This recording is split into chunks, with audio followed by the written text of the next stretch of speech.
Assalamualaikum warahmatullahi wabarakatuh.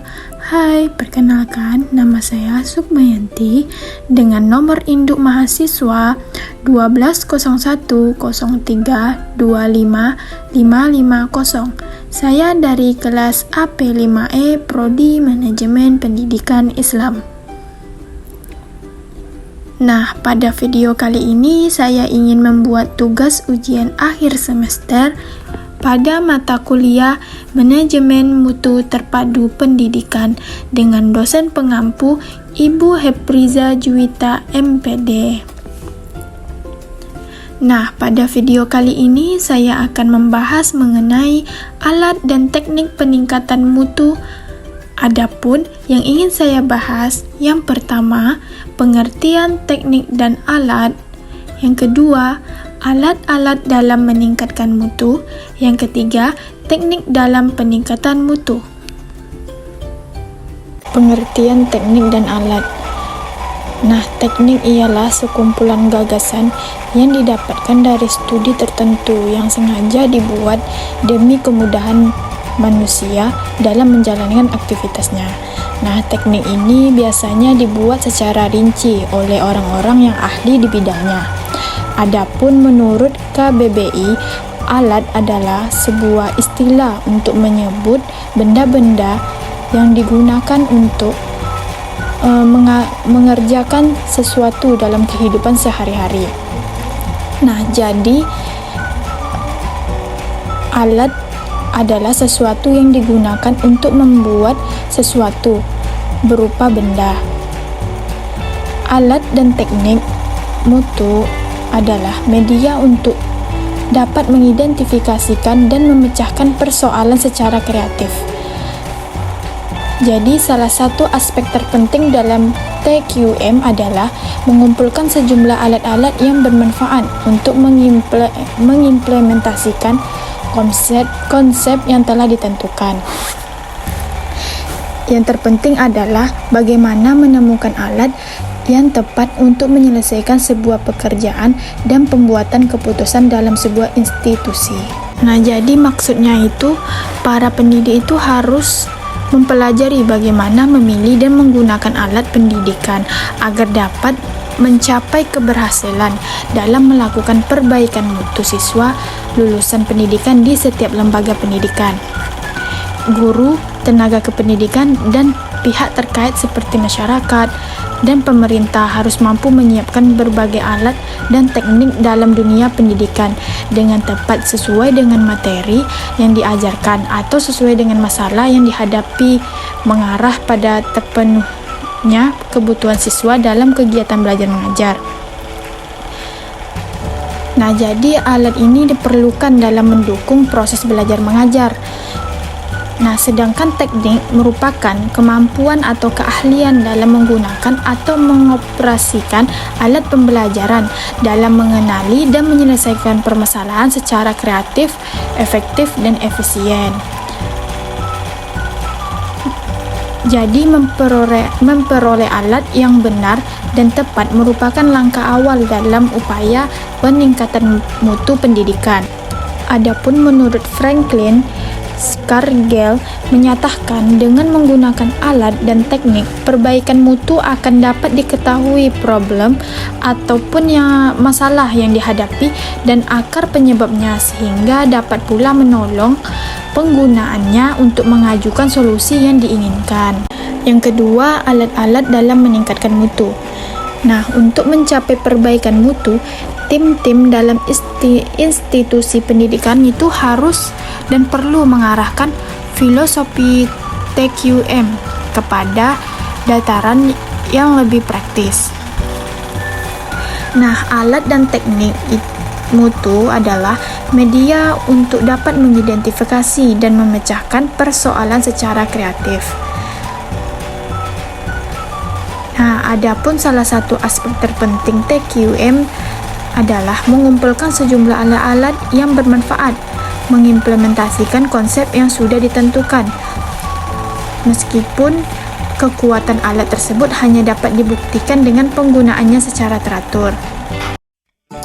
Adapun alat-alat dalam meningkatkan mutu, yang pertama, brainstorming, yang kedua, afinitas jaringan kerja, yang ketiga, diagram tulang ikan atau diagram Ishikawa, yang keempat, analisis kekuatan lapangan, yang kelima, pemetaan proses, yang keenam, flow charts, yang ketujuh, grafik Pareto, yang ke-8, standarisasi, dan yang ke-9, pemetaan jalur karir. Yang pertama, brainstorming. Nah, brainstorming ini adalah sebuah alat ideal TQM. Brainstorming juga menyenangkan dan produktif untuk digunakan. Di samping itu, brainstorming juga bisa meningkatkan kreativitas dan mengembangkan ide-ide atau isu-isu secara tepat. Yang kedua, afinitas jaringan kerja. Teknik ini digunakan apabila ada tuntutan untuk mengelompokkan sejumlah ide, opini, atau isu yang luas dan perlu dikategorikan. Nah, tujuan teknik ini adalah untuk mengidentifikasi ide-ide yang memiliki keterkaitan lebih daripada yang lain dan untuk mengelompokkan sesuai dengan keterkaitannya. Nah, jadi afinitas jaringan kerja ini adalah sebuah proses tim yang sederhana dan kuat yang diawali dengan brainstorming. Yang ketiga, diagram tulang ikan atau diagram Ishikawa.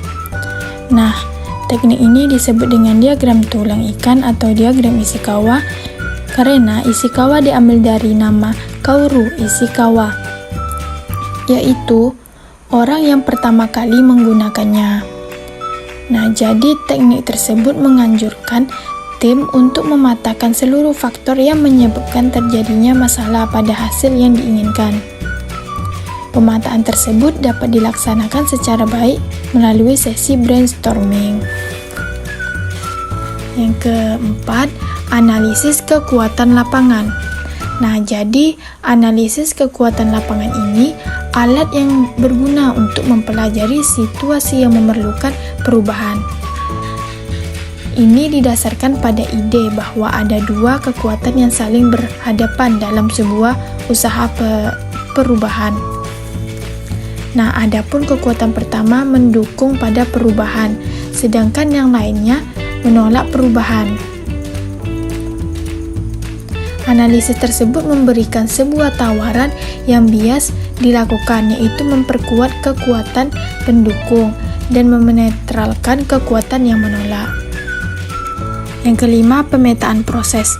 Nah, teknik ini biasa digunakan untuk meyakinkan bahwa sebuah institusi mengetahui siapa pelanggannya dan bisa mengidentifikasi sumber daya yang diperlukan untuk melayani mereka. Diagram proses memberikan data tentang lingkungan di mana proses tersebut berlangsung dan kontrol dilakukan terhadap lingkungan tersebut. Yang keenam, flowchart. Nah, flowchart ini merupakan alat yang penting digunakan jika sebuah masalah memerlukan sebuah pendekatan yang sistematis atau ketika sebuah aktivitas perlu dipetakan. Flowchart ini bisa membantu mengidentifikasi langkah-langkah dalam proses. Yang ketujuh, grafik Pareto. Nah, grafik Pareto diambil dari nama akhir seorang ahli ekonomi Italia, Vilfredo Pareto, yang di akhir abad ke-19 meneliti tentang distribusi kekayaan dan mengambil kesimpulan bahwa mayoritas kekayaan berada di tangan minoritas populasi.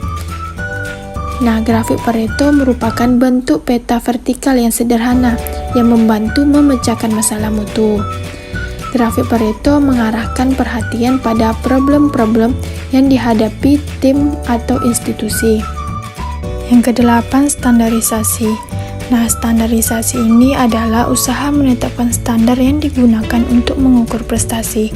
Hal ini biasanya dilakukan dengan cara mencari institusi terbaik dari sebuah kompetensi serta memahami cara mereka dalam menghasilkan mutu. Yang kesembilan, pemetaan jalur karir. Pemetaan jalur karir memetakan karir institusi para pelajar akan menghasilkan sebuah cara mudah untuk mengidentifikasi peristiwa-peristiwa penting atau kendala-kendala potensi yang mereka hadapi selama belajar di sekolah atau perguruan tinggi. Yang ketiga, teknik dalam peningkatan mutu. Nah, teknik dalam peningkatan mutu ini terbagi menjadi 4. Yang pertama, school review. Yang kedua, benchmarking. Yang ketiga, quality assurance. Dan yang keempat, quality control. Nah, yang pertama, school review. Nah, school review ini adalah proses mengharuskan seluruh komponen madrasah bekerja sama dengan stakeholder pendidikan yang memiliki keterkaitan, misalnya pemerintahan, komponen madrasah, atau kepala madrasah, tenaga pendidik, tenaga kependidikan, dan peserta didik, orang tua, dan masyarakat sebagai pengguna lulusan untuk mengevaluasi keefektifan kebijakan sekolah, program, dan pelaksanaannya, serta mutu lulusan. Yang kedua, benchmarking. Benchmarking merupakan kegiatan untuk menetapkan standar, baik proses maupun hasil yang akan dicapai dalam suatu periode tertentu untuk kepentingan praktis. Standar tersebut direfleksikan dari realitas yang ada. Yang ketiga yaitu quality assurance. Nah, quality assurance sifatnya proses oriented, yang artinya konsep ini mengandung jaminan bahwa proses yang berlangsung dilaksanakan sesuai dengan standar dan prosedur yang telah ditetapkan. Nah, maksudnya di sini yaitu dapat diharapkan hasil output yang memenuhi standar yang ditentukan pula. Nah, agar proses berlangsung sesuai dengan standar yang telah ditentukan, maka perlu dilaksanakan audit atau pengecekan sesuai berkesinambungan. Nah, yang terakhir quality control.